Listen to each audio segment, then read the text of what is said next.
Hello, welcome back to the 1955 Buick POS Special Build. I think it's finally time to start doing some engine stuff. So I've been going back and forth in my head over how I should handle this engine build, or engine swap I should say. Normally I don't have any questions in my mind. I have never been so back and forth on anything on a build ever before, but the turbo stuff is just driving me nuts here. So I think I'm going to go back to the original plan, which was take this 2001 5.3 that I got out of the parts truck and did the injector video quite a while back, and take it down, do the ring gap, do the cam, and throw it in. So the one thing with this engine, if you've been following along, this had stuck injectors because the engine sat so long, and I cleaned up them enough to get the engine running, but it seemed like it still had a miss. And what I want to do is, I have to take the heads off anyway because I'm going to check the ring gap. I'm curious if this thing has a leaky intake valve or anything like that. And one other thing I wanted to check is to make sure the rods, there's no bent rods in this engine, because when I first started this engine, it didn't want to turn over. And you saw in that video how bad the injectors were. I mean, I had one that was just garden hose spraying fuel, and I have a feeling this thing hydrolocked, and I turned it over with a ratchet and got it, you know, it turned over fine after that. But on the initial crank, when it didn't crank over all the way, you know, I wonder if I had a cylinder full of fuel. So I'm going to take the heads off and see what I see. All right, so first thing I'm going to do is take this water pump off, see if I can get some coolant out of it. But not with that. I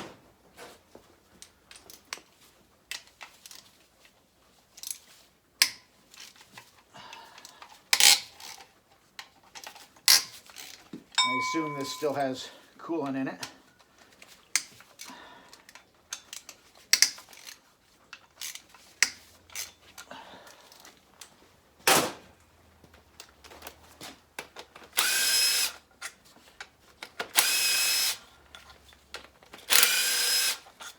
And I'm used to small block Chevys where all the bolts run into the water jackets. I don't know if these are blind holes or not. That's just something else I'll check out, because if they're blind holes, I don't need to put sealant on these bolts. Well, that was good. All right, next thing I'm going to do is remove the steam ports. This engine has 4-corner. Don't know if it really matters. I have some engines with it that have the back ports blocked off.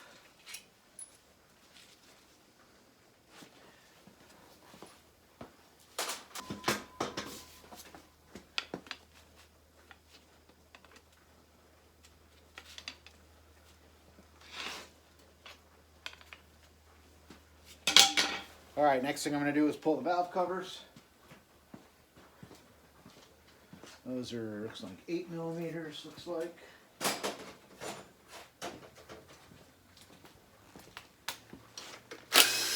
I have not had these valve covers off yet. So, I was going to say, let's see what the engine looks like inside, and it actually looks very clean. This had over 200,000 miles on it.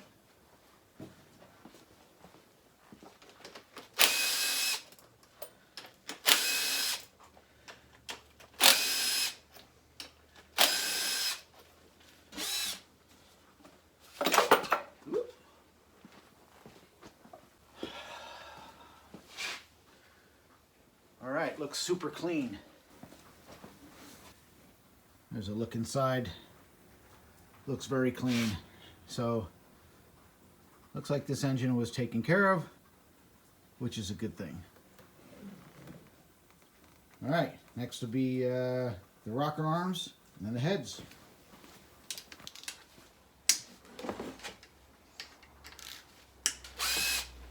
This guy, this guy, this guy,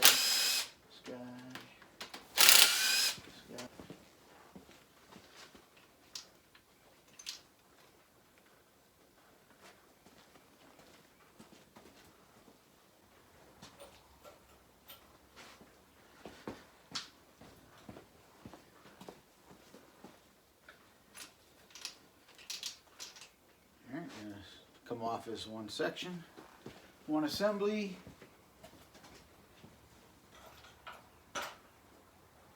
Okay, and I got push rods. Just looking for the football looking mark that I've seen people find online when they're worn out.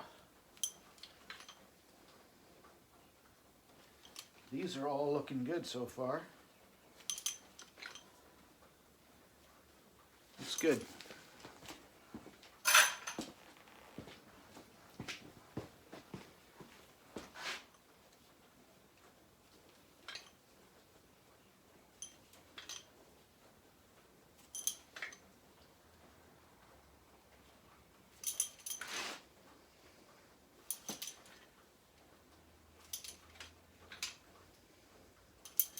These all look good.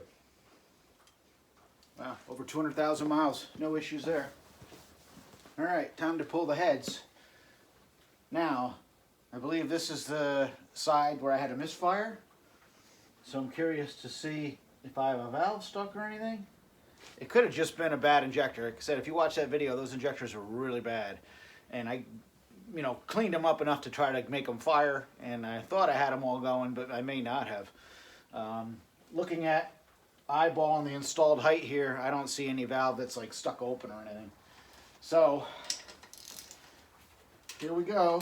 First thing, I'm just going to take the top bolts off and get them loose, because those are really not very tight at all. I think these are like 22 foot-pounds or something, not much.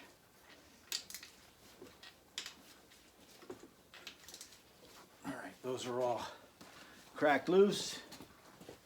In fact, I can just take those out.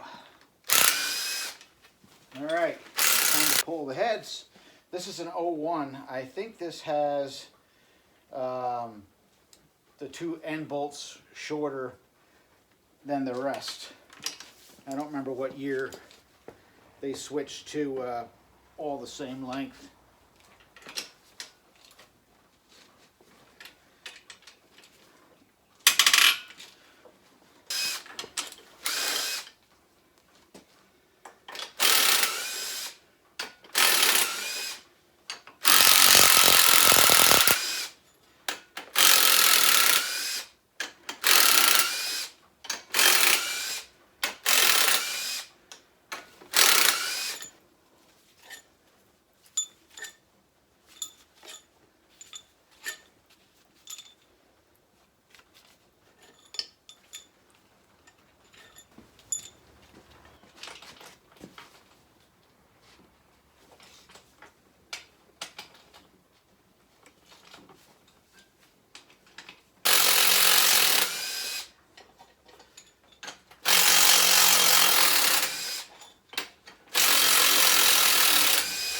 All right, so ready to pull, this would be the driver's side head off. All the bolts are out. Now this is an 01 engine. I think this is supposed to have MLS gaskets. I think that's when they switched over, is 2001. I'm gonna find out in a minute here. So I don't know if it's just gonna lift off, or I got a plastic hammer here to kind of give it a little persuasion. Yeah, she's coming off.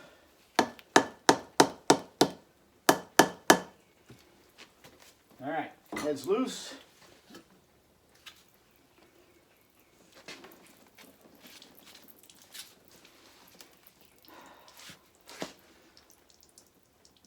Combustion chambers look a little fuel washed, a little dirt, little Norman carbon, but not horrible. And I don't see any valves obviously stuck any higher than any others. So this looks good.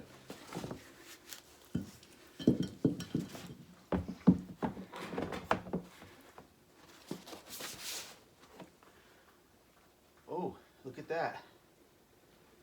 Well, I will say this. Good reason I pulled these heads off, because those are not MLS gaskets. Those are the graphites. So, good thing I checked. And, oops. Let's try not to make a mess. The heads are good to use. They don't have the notch in them like the earlier style heads. I'll show you that in a minute. Trying to avoid a total puddle mess here. From what I had read, there's an earlier style head that has a notch in between the combustion chambers that are not good to use. These are 862s and they don't have the notch. But this is a graphite head gasket. So it's a good thing I pulled these off, because I don't think anybody uses graphite for boost that I know of. So much for using the head gaskets sloppy style. Alright, so with the passenger side head off, this is the side where I had the misfire. I don't see any issues. All the pistons come all the way up to the tops of the bores like they should, so that's good. And again, I'm so used to small and big block Chevys, you know, having a big ridge on them over 100,000 miles. There's no ridge on these at all with, you know, 200 plus. So we'll get the pistons out and do the dingle hone and gap the rings and put it back together. But first I'm going to pull the other head off and see what that looks like.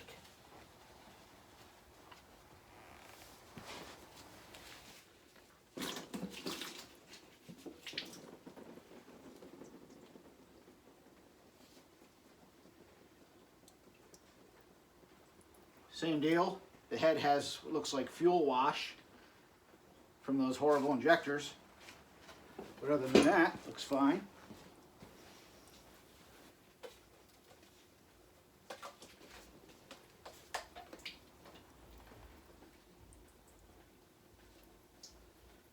No damage, but looks like some of the coolant ports are pretty plugged up, not maintaining the coolant. And this does not have the usual Dexcool in it. It looks like somebody converted it to green, which is fine, but you have to stay on top of it if you're going to do that.